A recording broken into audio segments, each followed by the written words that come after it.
everyone, thanks for all the support on my last couple videos. Today I am doing a part 2 to my Morel character analysis mini-series, you could say. Today I'll be going over Daniel Stopframe, Reverend Rod Putty, Dowie, and Miss Censordoll. So I'm thinking for each episode I'm going to go over 4 characters for a character analysis.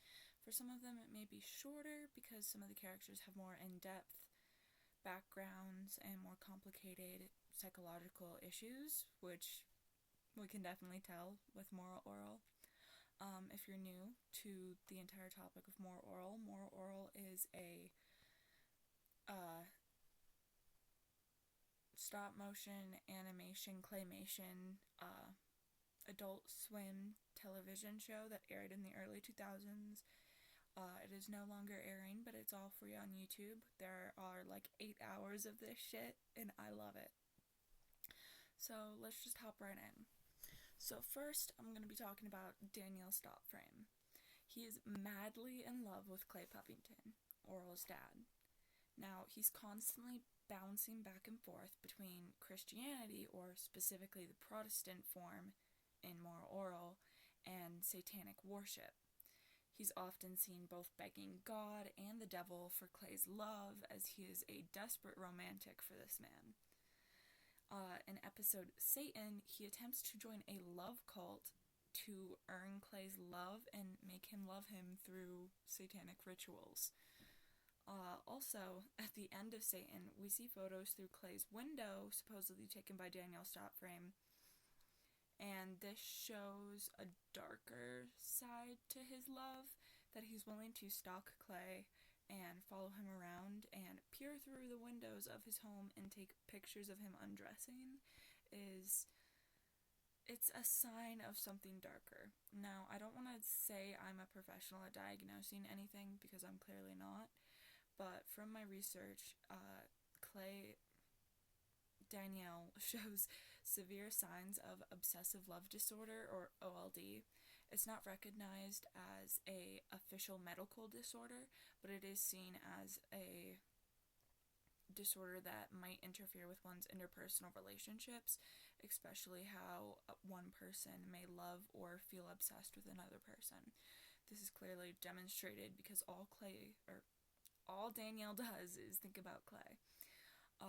Every time he's on screen, he's seen holding a picture of Clay, he's seen obsessing over Clay, making sexual innuendos towards Clay. I'll put up a few pictures of them being super cute and romantic, but Clay has a wife, and he is not really emotionally available, or physically available for that matter, and it's kind of sad to see how desperately Daniel loves him, or is obsessed with him in a way, and I really ship them. They're super cute together, and it's heart-wrenching to see that our gay boys can't be in love, they can't be together. I'm just gonna keep going right on through the character analyses. Let's talk about Reverend Rod Putty. So, he is very clearly struggling with some sort of depressive disorder. He's very down, he's very sad. He is showing a lot of signs of hopelessness and kind of feeling like his life has no meaning, which, same girl, but he's very lonely and he's desperate for a partner, specifically female attention. I'll talk about Florence in another video, but this leads him to sleeping with Florence Papermouth, and we'll analyze her character later, but she's definitely a very interesting character to psychoanalyze, and he sleeps with her. Often his sermons, as he is the Reverend, are extremely hypocritical. As an example, he chastises people for self-pleasure, but he regularly partakes in this act. He religiously partakes in this act, pun intended. But these habits also lead him to having a daughter unknowingly when his bedside wastebasket is stolen. His fluids are used by a woman to create a daughter that he doesn't know about until very recently. This is Stephanie. We'll also talk about Stephanie more. I love her so much. She's one of my favorite characters. She's going to be in the next video, but just hold on tight. And Reverend Rod Putty, he's got a lot going on in his head, and just listening to his sermons, you can understand that he's isolated in a way. Everybody looks up to him and everybody wants his advice, but in one way or another, nobody really wants to be his friend or, like, have a deeper relationship with him, which it just emphasizes how lonely he is, and it's pretty sad. But that's really all I have to say for him. If I'm missing anything, please comment and let me know. I'm just going over this from the notes I took while rewatching the entire series at 2 a.m. last night. Anyways, let's talk about Joey. He is Orel's best friend. They're often seen hanging out, getting into trouble together, and he's a sweet kid. He's really kind and caring, but he has a lot going on. His parents are still relatively young, I'd say mid-20s, but they act like high school lovebirds. They act like horny high schoolers.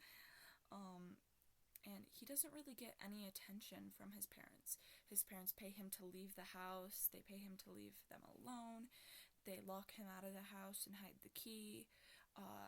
In one episode, they talk about how the father has no real connection to Joey, and how they never call him son, they never call him Joey, they never call him anything nice, they never spend any time with him. And in one episode, Joey is even seen playing with a robotic version of his dad, or it's like a cardboard cutout with a voice box that just says, "Oh, nice throw, son," and you're supposed to throw a baseball into a net. It's hard to describe it, but it's pretty devastating to see how Joey longs for his parents' attention, he longs for love, and he's not getting it. He's clearly a neglected child, in a sense. Now, he has a somewhat stalkery relationship with Mr. Creepler, the ice cream man, who also is a grapist.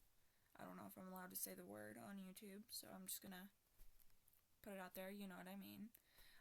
Later in the series, we see that he has committed lots of unsettling crimes, but he has an ice cream van, and he constantly is offering Joey to get in the back of his van, have a tour of the back of his van, get in for some free ice cream. And once Joey actually does, he runs away screaming, because exactly what you think would happen in that situation, yeah, that happened.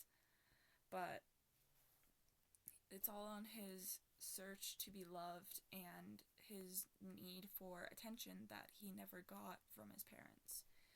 Now, he is seeking this attention in one episode by giving his teacher expensive gifts, writing her love notes, buying her all kinds of different extravagant items. And he also shows this need and, like, want for attention by, in one episode, bonding with Orel's dad, but he's extremely hurt when he finds out it was a trick to get Orel to shoot better while Orel is training for the episode Nature, in which he goes on a hunting trip. But Joey bonds with Orel's dad and is devastated to find out that it was all a ploy and it wasn't real. Now, Joey, I love him so much. He's like my sweet little baby. And it's so sad to see that his parents and other characters kind of take him for granted. Like, even Orel sometimes doesn't quite see how much Joey really needs him. Joey really needs Orel in the sense that he needs friends, he needs to feel seen, and he needs that love. and since he's not getting it from anywhere else, or when he does get it, it's very one-sided, like when with his teacher or with Clay, or when he does get it, it's extremely perverted and uncomfortable, like with Mr. Creepler, the ice cream man. Joey just needs a friend and somebody who is there without any alternative motives. And that's all I really have to say about Joey. I love him. He's a sweet little guy. Now, on to Miss Censordoll.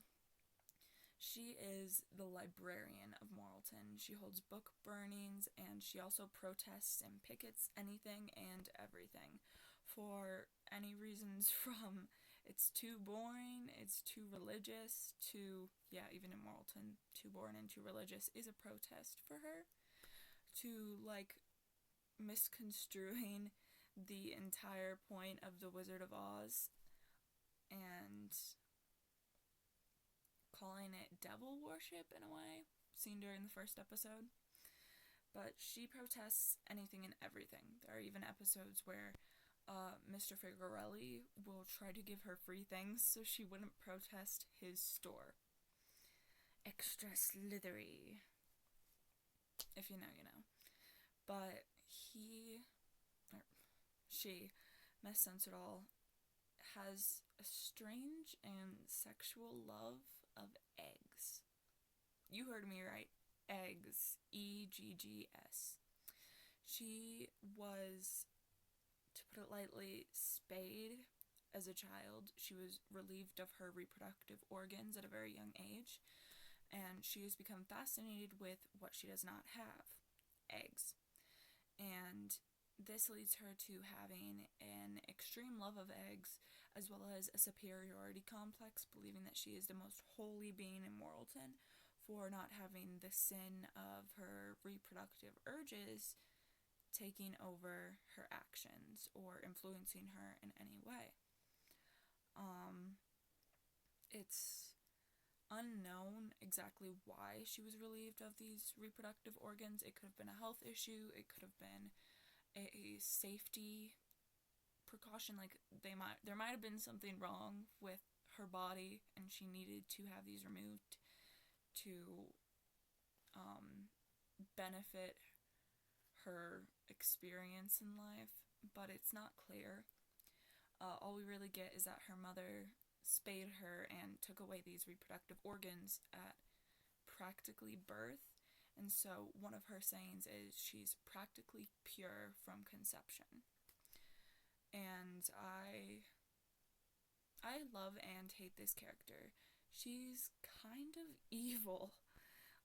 She believes that because she is the most holy person, she deserves power, and she craves a matriarchy with her at the top of the pyramid. Also, in the last few episodes, she starts to flirt with Clay Puppington, Orel's dad, and they end up making out in a bar. Sorry, I just burped a little. They end up making out in a bar and obsessing over her lack of reproductive organs in like a fetish way, which is really weird. She plays into the fact that Clay doesn't have a mother due to things I talked about in the last video. He accidentally killed his mom, gave her a heart attack. But she plays into the fact that Clay doesn't have a mother and kind of puts him in a situation where it's like a mommy kink. It feels horrible to say, but look at this woman. She's evil. She's devious. I hate her, and I love her, and I hate her, and I love her. Anyways, that is all I had for my notes. I do have part 3 already written up and ready to go, so let's just see how this goes. I'm so excited to be making more content, and I think I'm getting a little bit better at it. I feel a little less awkward talking to the camera. Let's just ride this out. Like, subscribe, hit the subscribe button. Subscribe right now. Do it right now.